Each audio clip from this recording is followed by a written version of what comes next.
আজকে তুমি যেমন, কালকে তোমার ছেলে মেয়ে ঠিক তেমন হবে। আজকে হয়তোবা তুমি অনেক দেরি করে ঘুমাও, কালকে তোমার ছেলে মেয়ে দেরি করে ঘুমাবে।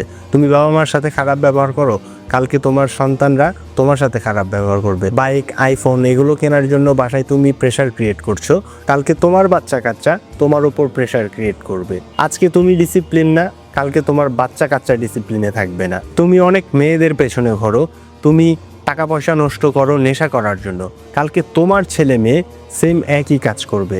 তারাও মেয়েদের পেছনে ঘুরবে এবং নেশার জন্য টাকা পয়সা খরচ করবে। এটা হচ্ছে একটা পার্ট। আর দ্বিতীয় পার্ট হচ্ছে, তুমি যদি ডিসিপ্লিন থাকো তাহলে তোমার বাচ্চা কাচ্চাও ডিসিপ্লিন থাকবে। যদি তুমি তোমার বাবা মার সাথে ভালো ব্যবহার করো তাহলে তোমার ছেলে মেয়েও তোমার সাথে ভালো ব্যবহার করবে। যদি তুমি জিমে যাও, যদি তুমি সকাল সকাল ওঠো, যদি তুমি বেশি রিল না দেখো, তাহলে দেখবে যে তোমার সন্তানরাও তোমার কাছে এই জিনিসগুলোই শিখছে।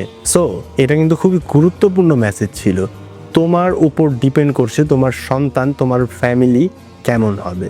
যদি মনে হয় তুমি ঠিক পথে নেই, তাহলে আজকে এখন থেকেই নিজেকে ঠিক পথে নিয়ে আনার চেষ্টা করো। আর মনে রেখো, যুদ্ধটা কিন্তু পুরো পৃথিবীর সাথে তোমার না, তোমার নিজের সাথে তোমার।